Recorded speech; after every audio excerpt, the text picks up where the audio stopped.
Welcome back to another episode of Capital H. I'm your host, Kyle Forrest, and today we're joined by Sam Simmons, a CHRO with deep experience in the professional sports world, including leadership roles with organizations like the LPGA and the San Antonio Spurs. Sam, thanks for joining us on Capital H. Of course, it's my pleasure to be here. Thanks for having me, Kyle. Sam, one of the real reasons I was excited to meet with you, learn from you, and have some of your lessons shared with our audience is your career path has spanned higher education, recruiting, technology, and professional sports. Can you share a little bit about your career path and ultimately what drew you to building your career in the sports world?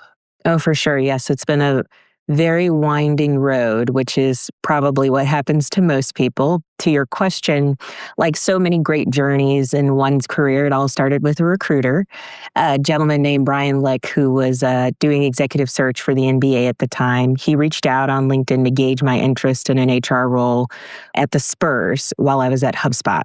It felt so random when I got the message. I remember reading it and rereading it, but it also felt a little bit like a dream come true, something that fell on my lap because I aspired to work in sports early on in my career. I actually wanted to be an NBA courtside reporter and went to school for radio television with that in mind in Florida. The role with the LPGA was really interesting as a transition because what really drew me to it was first the history and mission of the LPGA, which is deeply inspiring.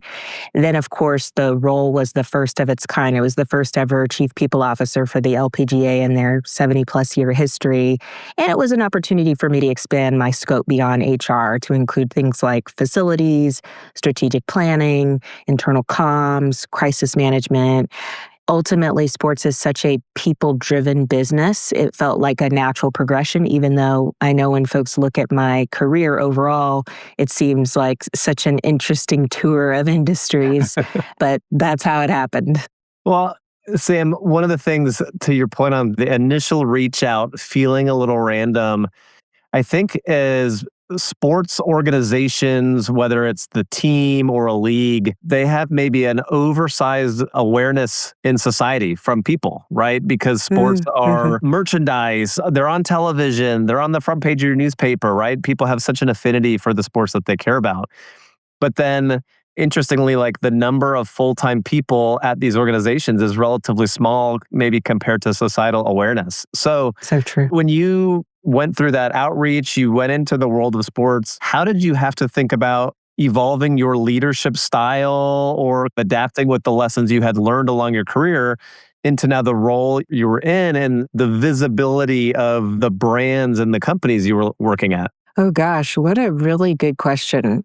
In terms of adapting my style, I think the value of having worked in various industries is that you pick up on patterns. I think this is a key recruiter trait. You're listening for what's being said and what's not being said, both with your hiring manager, with your candidates, and everybody in between. So from my perspective, as someone who's not only been in people-centric roles, but also in roles that were newly created, first of their kind, I'm used to being kind of deployed into situations where I have to figure things out pretty quickly and rely on my curiosity and my, I don't know if it's rare or interesting gift of knowing what step to take, even if I don't know all the steps through the alphabet to Z. So that curiosity served me well because sports is... There's so much that you can underestimate about the industry as a whole from the outside. I actually have been writing this whole series on LinkedIn called Lessons on Replay about every role that I've had to date, inclusive of the Spurs and the LPGA. And one of the things I mentioned about sports is that it's more grit than glamour. It's tribal cultures. These are famous people. These are famous brands. As you said, Kyle, lean teams.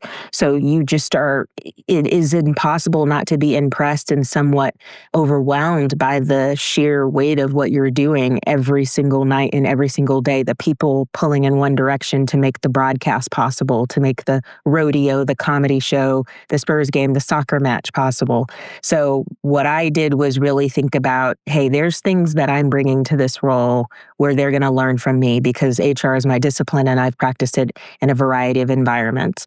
There's also things I need to be prepared to learn because those are the best roles. And I learned so much through both processes with the Spurs and also the LPGA. I think part of what you shared, because of the fact that the people involved are their own individual brands in many cases, right? You have to balance avoiding not being a fan, right? Being a professional, as much as you might like the player or the coach. I know with the Yes. Spurs, right? Popovich was his own brand with the Spurs for many, many years. Mm-hmm. So there were some lessons you kind of learned there. Can you share kind of what a few of those were relative to how you lead in that type of environment, knowing that you have a specific responsibility for not only the team that you were leading and the domain that you're responsible for, but then how you show up to the rest of the organization and to these people and kind of the product that is the company and the impact that it just has out with the audience and the customer base? For sure, yes. I learned a lot. I will try to choose the highlights. So the Spurs taught me the most about the power of a multi-generational workforce. The team was, when you combined it with part-time and full-time, you're talking about folks who were 18 years old all the way up to being in their 90s, who'd spent decades working for the Spurs as ushers and security, who just had amazing stories. And then you had a really tenured staff, of course, as head coach at the time and CEO. So what I learned in that element was just how much of a strength it is to be able to pull from that, even as you're taking your brand into a more modern era. And you're also in something as dynamic an industry as sports. It makes things feel like more communal, more community-based, which is super valuable, but it also pushes you when you think about change management and guiding an organization through change, recognizing everybody's vantage point is so different and so textured. I also learned that how you balance the unique needs of full-time staff versus part-time staff is really important. It is definitely not advantageous to start that journey from the POV that all things are created equal, because they're not. But if you embrace the fact that they value similar things, but different things based on how they work and how the organization intersects with their lives, then it opens up a beautiful array of options to be able to choose things that matter differently, right? Like full-time staff got free stuff all the time. They probably were tired of it. But part-time staff loved the ability to get swag, because to the fandom part, they're in it, they're watching the games more than anybody else, but they're also working during that time. And nothing is more jarring than looking after an arena full of thousands of people, some of whom want to lose their inhibitions that night. And then the last thing I learned at the Spurs was just how important it is to create opportunities to win, even when it's not your time on the court. Those weren't roaringly successful seasons from the perspective of wins versus losses, but that was really a team that was committed to make sure everyone felt we were locked in on a particular vision, that every step we were taking was momentum towards somewhere else. Yeah. And at the LPGA, quickly, I was reminded that ultimately how you manage change is indicative of your culture, just like the behaviors you tolerate, reward, and incentivize. I learned that working in a global context requires constant curiosity. It pushes you in really good ways, not to rest on what you know. And I also learned the value of not underestimating the power of belief in being able to do something really transformative, which is exactly at the heart of the 13 founders of the LPGA. Yeah. I love those, which I think is reflective of a combination of the multicultural dynamic of the different sports, team also versus individual. The Spurs as a team have a playing style that becomes reflective of culture of the organization, versus LPGA with the individual collection of golfers that are out there.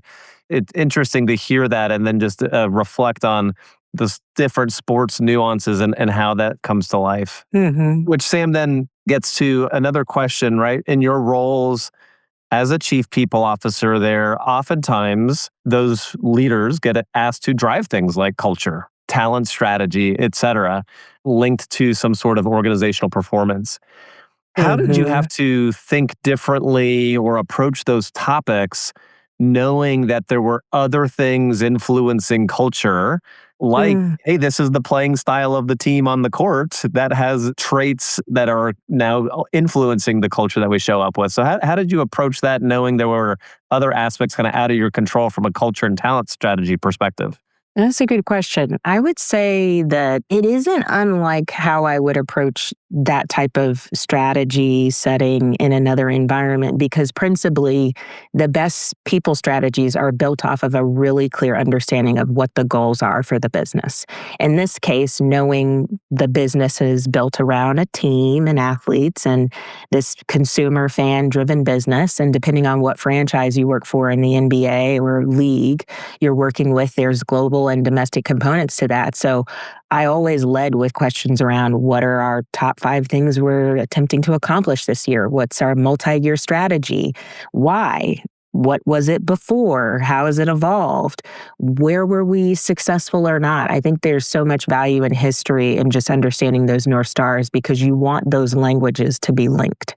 Whatever you're doing from a business perspective should show up in how you're driving then the people priorities. And what I really learned in driving the strategic planning processes was just the importance of keeping it really simple. There's so much temptation to overcomplicate things. We have such beautiful corporate jargon for making it making ourselves sound fancy and for trying to get people in the room engaged in different ways, but keeping it simple and really focused on like, all right, what do we learn? Who do we need to become? What do we need to stop doing? And then how do we own the fact that achieving depth and excellence in anything we do requires a real commitment to culture, especially a culture that rewards that. And driving impact that centers people priorities as business priorities is one of my favorite things to do. Absolutely love it. And I've been blessed to have opportunities to do it in sports and in other industries as well. But, once you know what the business is trying to do and what the organization is trying to become, then you can really connect the dots to people and culture. How does workforce planning and upskilling serve those objectives? Are you prioritizing, rewarding, incentivizing the behaviors or competencies that are necessary to achieve those goals? Where are we still working harder, not smarter operationally? Sometimes this comes down to technology, bad process around financial planning, strategic planning, et cetera, but really feeling open to look at those areas to optimize and then starting with those questions. What I hope folks who just heard that take away is kind of regardless of sports, not sports, private company, public company, et cetera, there are some core grounding questions that you should always focus on. Right? 100%. To your point, what is your business strategy this year? What are we trying to accomplish? What's different from the prior year, right? And being able to be very clear on some of those things. And then you can begin to adapt and adjust to the nuances of the workforce mix you have, frontline workers or not, regulated industry or not, et cetera, which I think oftentimes people will enter an environment like, now I've got to learn this all over again. No, there's a core set of questions and playbook I can follow, which you've shared as you've been across different industries, sports or non-sports, has kind of held you through. 100%, yeah. So Sam, one thing I think that would be also interesting to get your perspective on is, because I've looked, the last, let's say year or so, in the world of AI, which is, this is probably the longest we've gone on a podcast without mentioning those letters yet. But there have been people saying, are we going to borrow concepts from sports, like paying star performers outsized amounts, right? There was a window of time where AI engineers and some of the software companies were getting big packages poached, that's not in the headlines as much right now. But there's the concept of like the 10X worker, are they going to get paid more than peers, right? How did you see the evolution of the sports industry, pay, talent development, engaging within a team when you have such wide differences of pay and compensation? How did you as a chief people officer kind of navigate some of those types of concepts? Well, one, I don't know that I was aware of the, 10X worker. That is such an interesting, that could evolve into many different threads, but I'm going to focus on your question. How I did it, listen, I know I keep saying this is not unlike what other people do, but I try to really start with like, what do I know, right? Like I'm not a sports expert, but yes, I've worked in the industry now, the last couple roles that I've been in. And what you notice in sports is also true, I think, more broadly in general business. Everyone's really focused on their external product right now. Fan engagement, player relations and international expansion, broadcast deals, new construction, everybody's building something, you name it. There's a lot of that within sports and entertainment properties. So when it comes to talent, it's all about how you build cultures and teams that can ride the waves of change and release the need for what I refer to as past levels of certainty. Things have only gotten more uncertain. They're moving way faster. So the best you can do is really just normalizing change and acknowledging those realities within your organizations. One of them principally is sports is a nights, weekends, business hours business.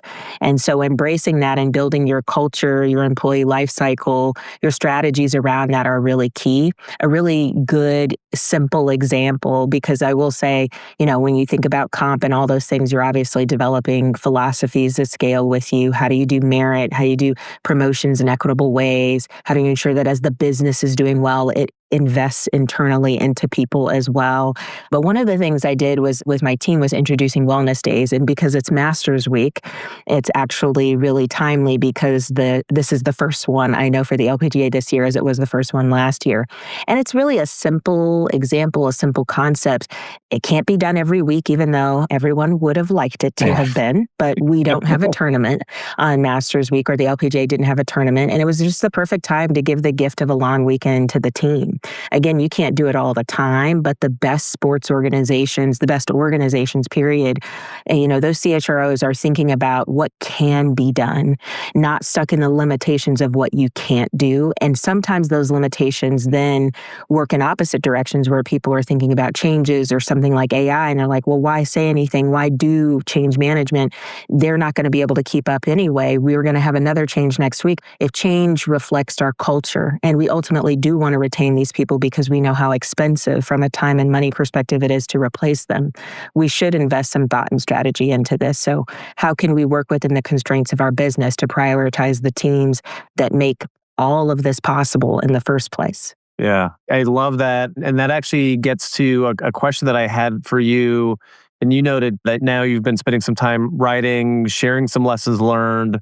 And some of what you've covered has also spoken about boundaries. How do you institute boundaries? I mean, you just said sports is not just a nights and weekends, and an all-consuming role. And it can't be, whether for the players or for the professionals supporting the leagues and the clubs. So what are some of the other things that you did beyond, those wellness day examples to help leaders, yourself, your teams practically protect and uphold boundaries without sacrificing the results or the performance of the organization? Great question. Boundaries, we forget, are there to protect ourselves. Essentially, it is a way to make sure we have the protection we need because we're the asset. We don't often think of ourselves that way, but in order to show up every day, be the person we need to be to our teams and to our organizations, when we break our boundaries or we don't create any, we devalue the necessary work to show up as our best in our work and in our lives. So to your question, the first is honestly modeling the way. I often have a signature line that says, my workday may not match your workday, so please feel no obligation to respond unless it aligns with your time zone. And people love that. It's like a very simple thing. I probably took it from some wonderful person who I can't remember right now. But that and actually blocking my calendar for what matters. So similar to making a strategy, you start with what are the big rocks, the things I need to move this quarter? What are those priorities? Does my schedule reflect that those things are priorities? Once those things are taken care of, then I need to go in and look for what's going to be sustainable from that perspective, right?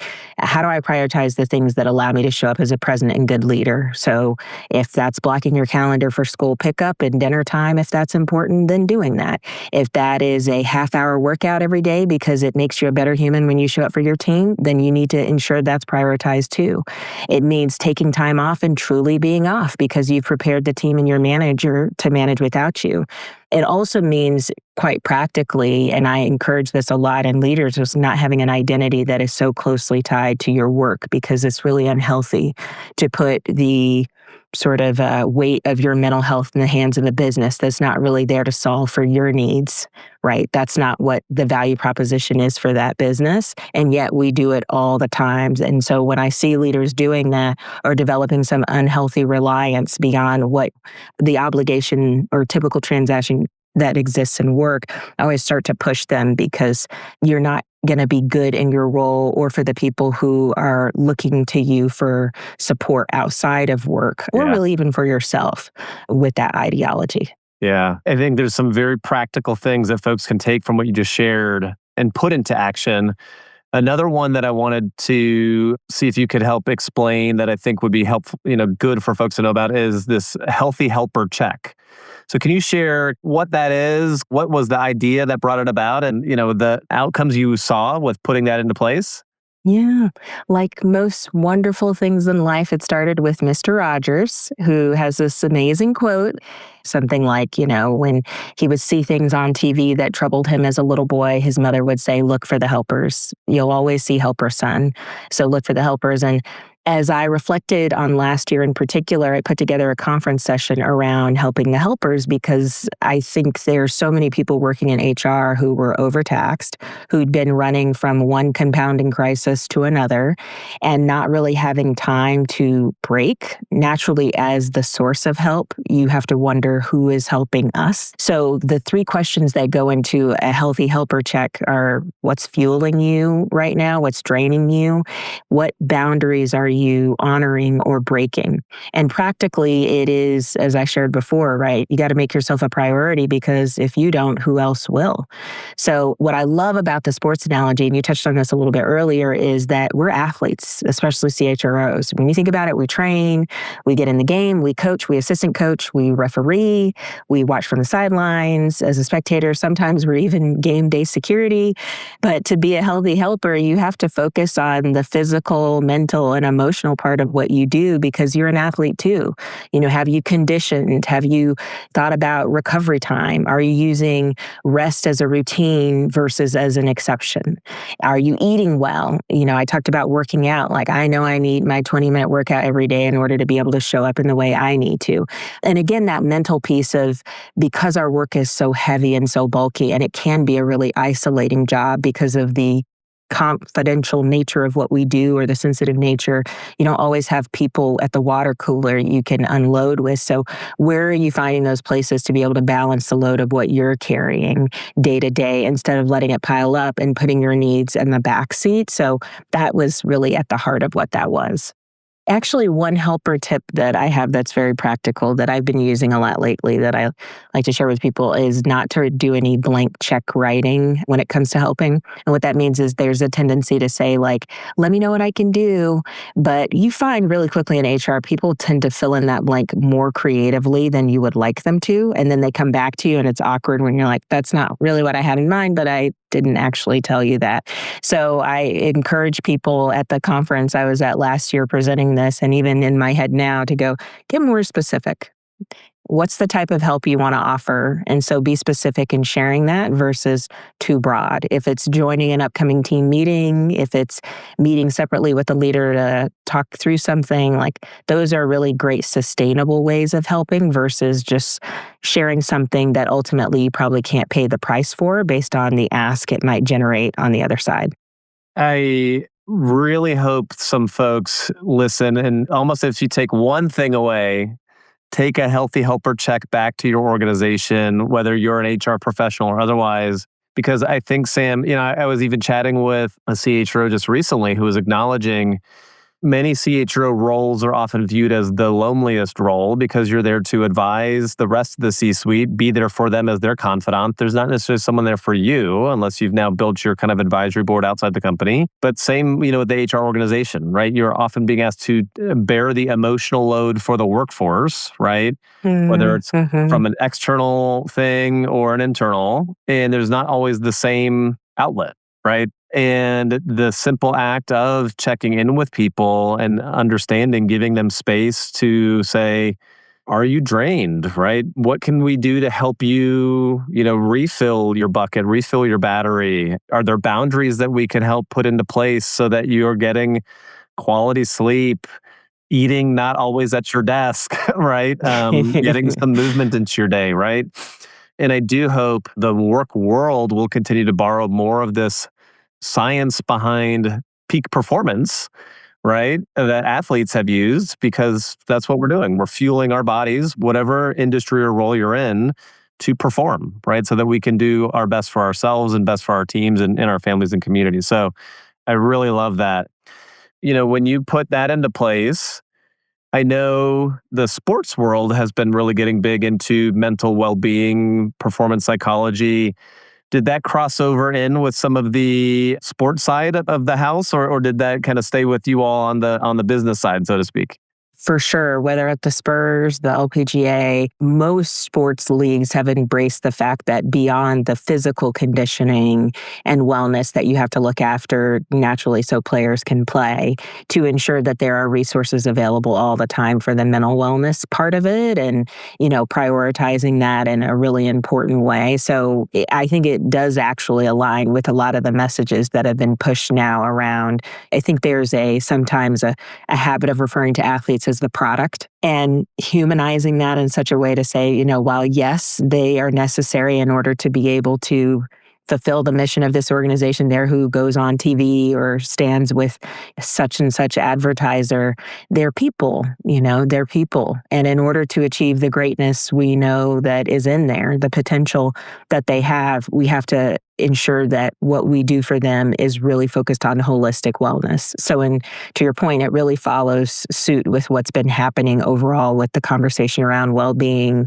and corporate well-being, and intersects really nicely. And I think sports is probably one of those places where you easily forget, like, oh, we're in the sports business. We should be doing more sports outing, right? Where's the flag football thing? Or when I was at the San Antonio Spurs, they had a corporate cup event that they participated in every year. And it was like this huge field day with different corporations.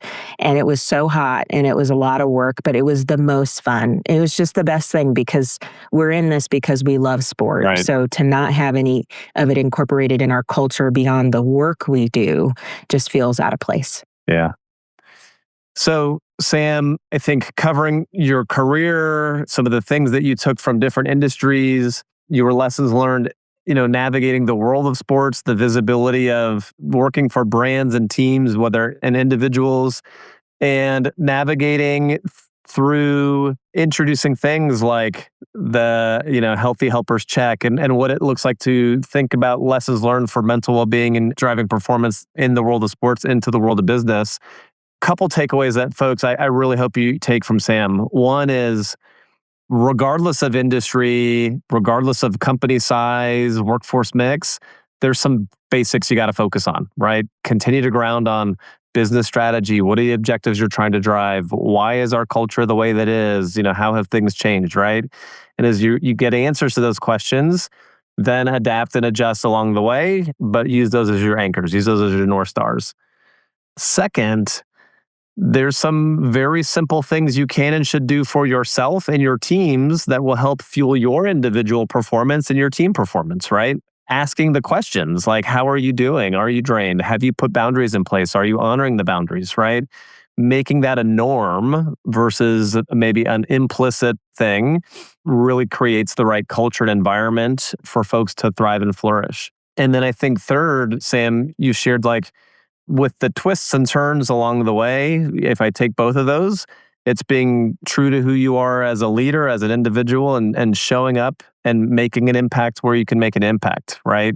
And so doing that will certainly help you maximize any opportunity that comes your way. But Sam, any kind of parting advice, thoughts, guidance for folks, whether they're in the world of HR at large, world of business at large, from some of your lessons learned?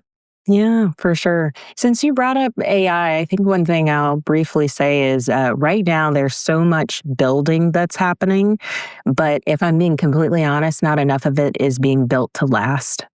Part of the issue is the speed at which we're all moving, especially on things like AI. And part of it is an unwillingness to take a beat and figure out, what are we actually solving for? Tools are best when they are applied to a really well-defined question. So in some ways, it becomes a great AI analogy as well, which is you can't really get quality outcomes if you have a crappy prompt. So how do we revise it and get really clear? And I think CHROs are in such a unique and valuable position to pause a room in key ways to be able to ensure there's clear certainty around where you're trying to go, what you're actually trying to solve for, and that those people considerations are at that executive roundtable too. Awesome. Perfect. Sam, look, I really appreciate you joining on Capital H. I thank you for the practical insights you shared on your leadership lessons learned, how you think about building kind of healthy, high-performing cultures. And folks, thank you all for listening. Stay tuned for more coming from Capital H. Thank you so much, Kyle. This podcast is produced by Deloitte. The views and opinions expressed by podcast speakers and guests are solely their own and do not reflect the opinions of Deloitte. This podcast provides general information only and is not intended to constitute advice or services of any kind. For additional information about Deloitte, please go to deloitte.com/about.